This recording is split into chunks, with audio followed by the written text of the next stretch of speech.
So this is a Land Rover Discovery 2, and you know what I've been smelling? Coolant smell. That's a really bad sign with these engines. So I spent some time looking around, figuring out what the heck it is, and thankfully it doesn't seem to be the radiator. Doesn't seem to be the thermostat, which is down there. It appears to be this. It's very stinky, and there's water underneath the car when I stop it. And the dead giveaway is that there is something dripping from here. I've thought that it was this overflow, and maybe it is. Maybe it's just the cap that's gone bad, but I'm gonna replace this whole thing. What I have in the box is some plastic. Where'd it go? It fell. I was supposed to open it up, and here was the cap, but it fell. So this is a cap, and it should just go right on top of there, but I'm not gonna spoil the fun and just put it on and see if it stops. I'm gonna replace the whole doggone thing. And that's what else is in here. I like it when my things are new and shiny, even if it's an old cruddy car. And you can see that's kind of like yellowed. This is white, and it just feels high quality. It's new, so it better feel high quality. And just to make sure that it fits, because of course it does. Well, it's not getting tighter. Uh-oh. Oh, that's actually a good sign. I had to push down because there's a little grommet. Maybe that's what's gone wrong. If there's a grommet, that thing is long gone. So, but we're gonna replace this whole thing, and it's gonna be fun to watch, I hope. So the first thing is to figure out how it's mounted. I'm not gonna look this up, I'm just gonna do it because that's how I roll. And I would think that it's just maybe a bolt. It sits in there, which is a clever design, and I've got to take these off. That hose is of suspect quality, so I might end up replacing it. I got to run into town today anyway. And then the big hose is right here, and that might be a bear because of how it's connected. And this thing is just this is actually a plastic hose. I don't like that, but there's nothing I can really do. It seems to connect to the radiator, but I don't really want to mess it. I'm going to avoid messing around with this and see if I can just replace or not replace those. Those are crimped. Anyway, let's just get on to it. First, I need to make sure this is empty, because it really shouldn't be. What's in there? Not much.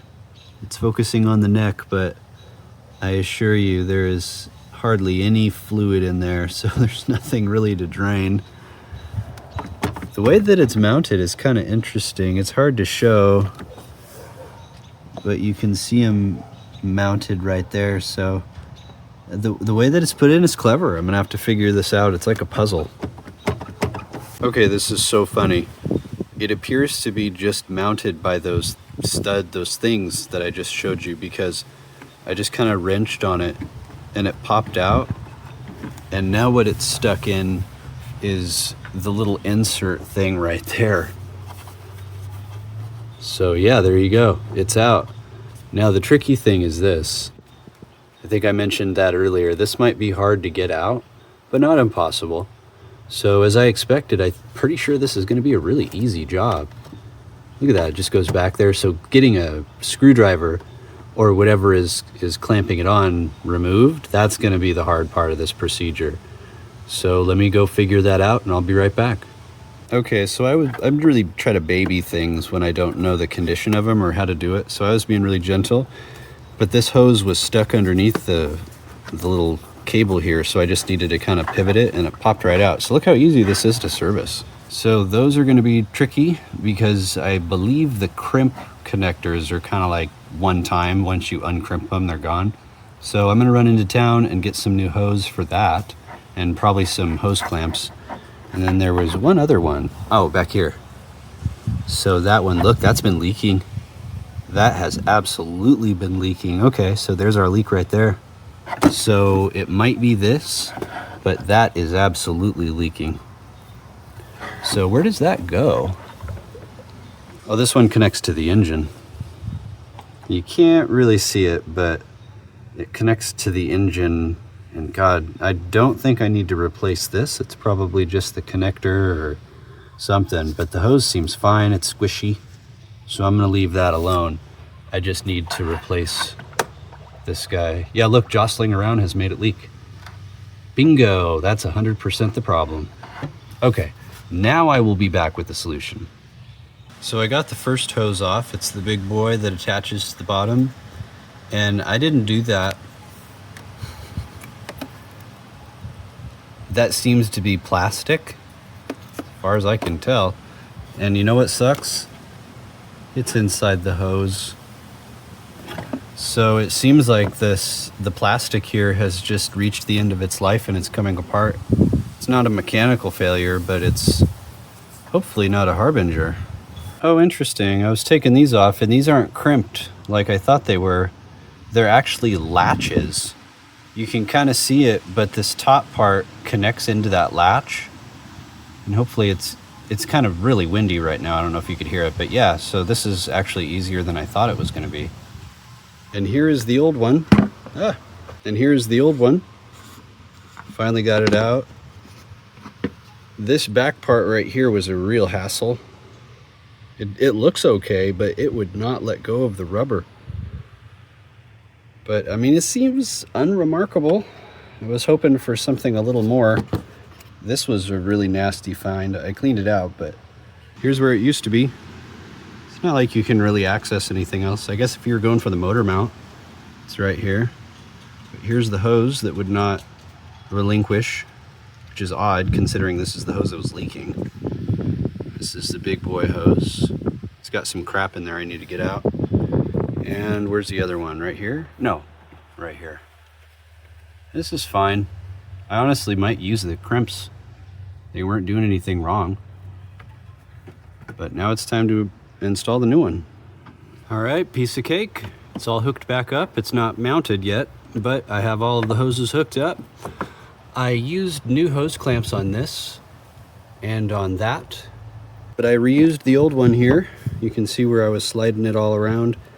Next time I service this, I'm probably going to replace these hoses because they are a little tougher than they should be. They're still holding together, but it doesn't hurt to replace them when they start getting kind of nasty. Wait, this isn't a hose. And that's it. It's in. Nice and stable.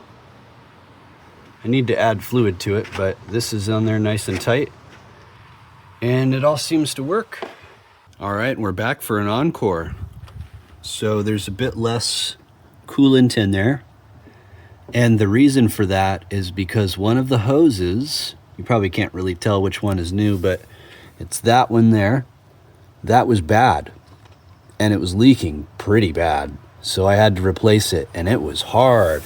I didn't record it because it was really hard, but you can see that it's a new line, right? You can't really see much, but you can see that kind of this line here. So this is a plastic line, and it was replaced by someone, not me, but it was replaced with a fuel line.